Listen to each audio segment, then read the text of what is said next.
Hi. This is my first time with you. Well, welcome. I just want to express my gratitude. This is just, I love it. Oh, thank you. Good. You're very welcome. Okay. You know, in the recent 6 or 7 years, it's been like this gradual enlightenment thing for me. I've gone through a lot of different fears, and upheavals in my life, and becoming all those things which were totally taboo, and going through them and discovering it wasn't so bad and having a good time of it. And a bad time, both. Anyway. And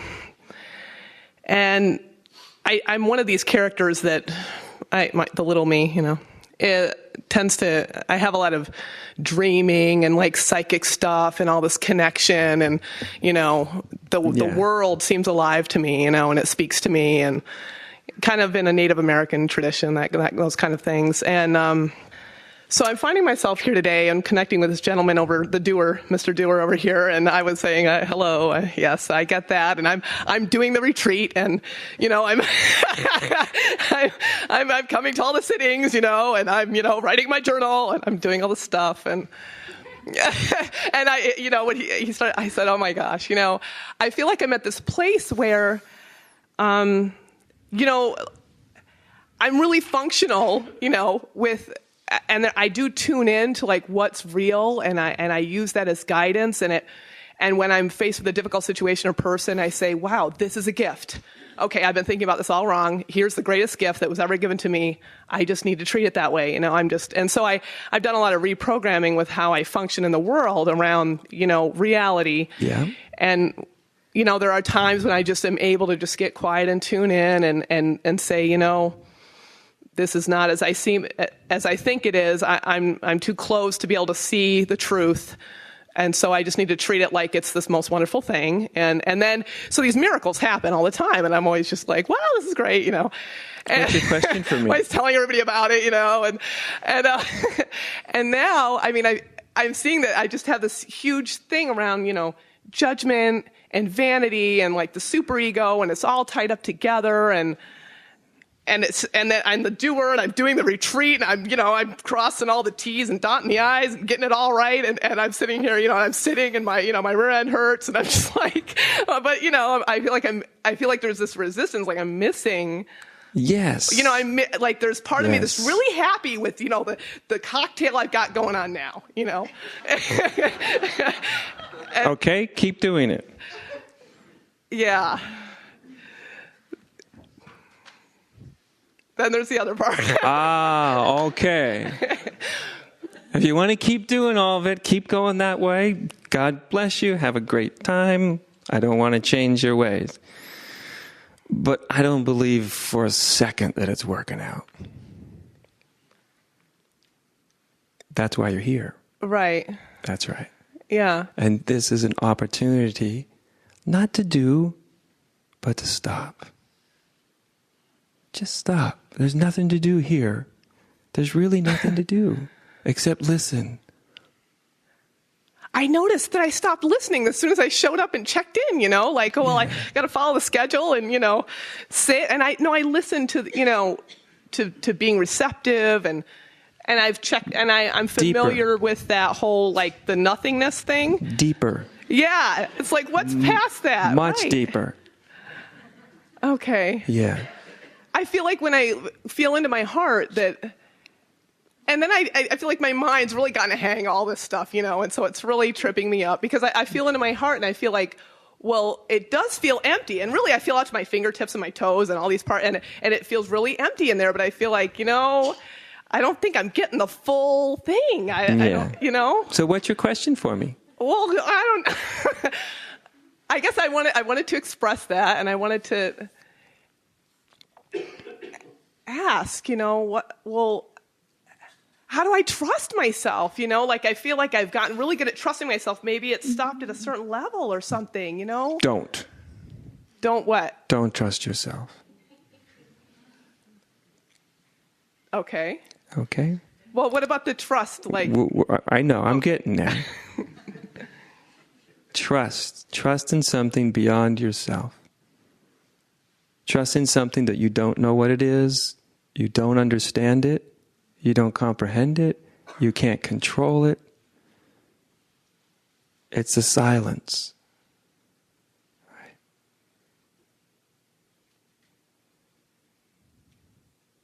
I really am at a loss. Like I know.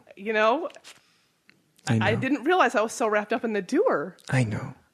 But that's why you come here. So everybody, you can see what you're wrapped up in. And then you can really see how your whole identity gets created around being a doer. It can be a spiritual doer too. You can be a very good spiritual doer and have access to all sorts of really interesting experiences maybe. But that also can become a version of you, right? That's who I am. Yeah. And there's the doing around that. And part of why I have people sit around here in silence isn't simply so they get good at meditating. That's fine to get good at meditating.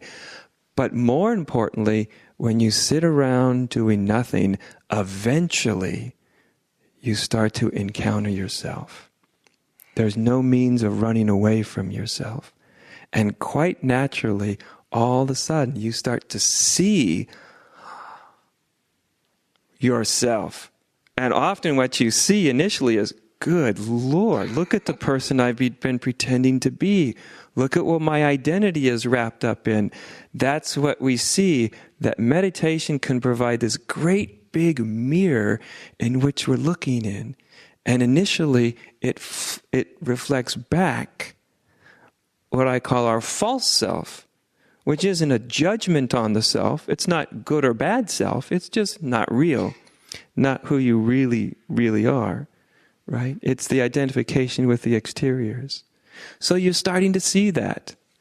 That may be disconcerting, but spiritually, it's very positive, right? Yeah. And then the doer wants to know, what do I do about that? Yeah. And I'm just so, the doer comes to me and I say, well, doer, this is what you do about that, is you watch and allow that intelligence and love that's greater than yourself continue to reveal you to you. It may want to reveal your false self to you. It may want to reveal your ideas and your beliefs and all the things you've invested in. And at any moment, it may want to reveal your deepest true nature in a way you've never seen before. But the whole idea is allow it to show itself to you. That's what being on retreat is about.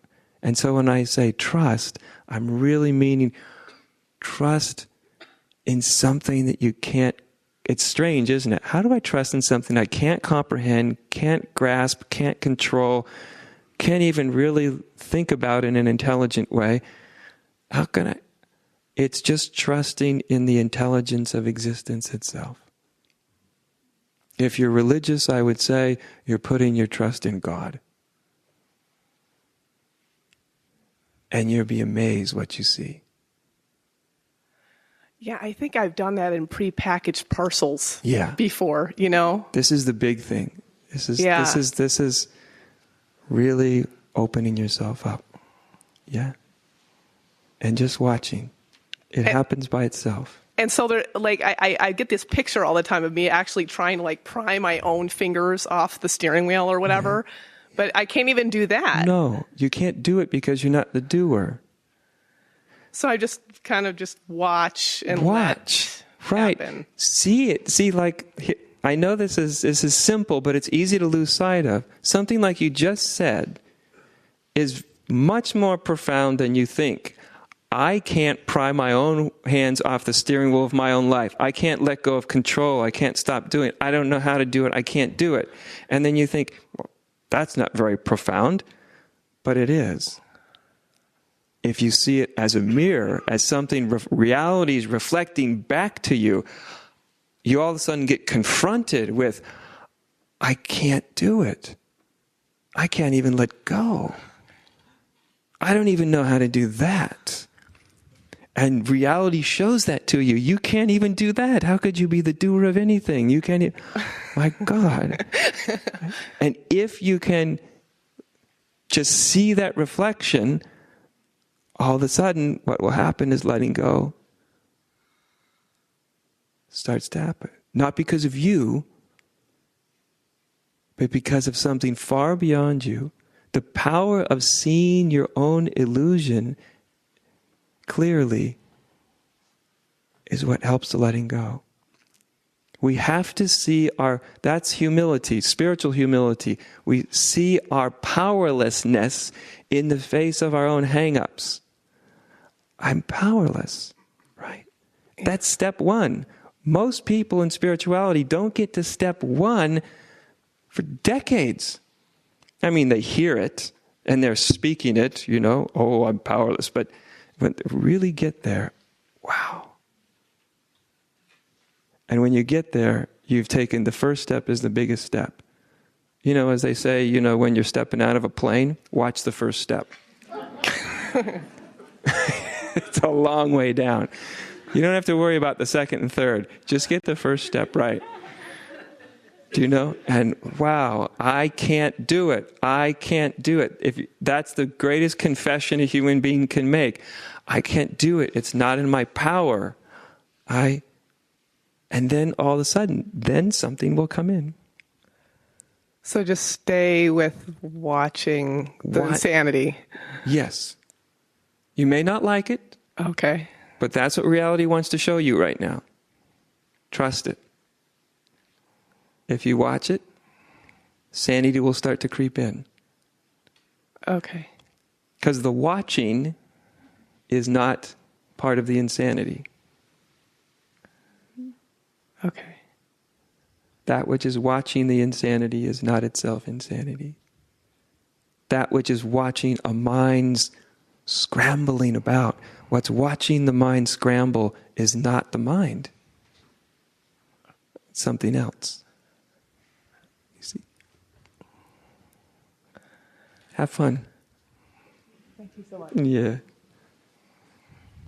It's having fun with you.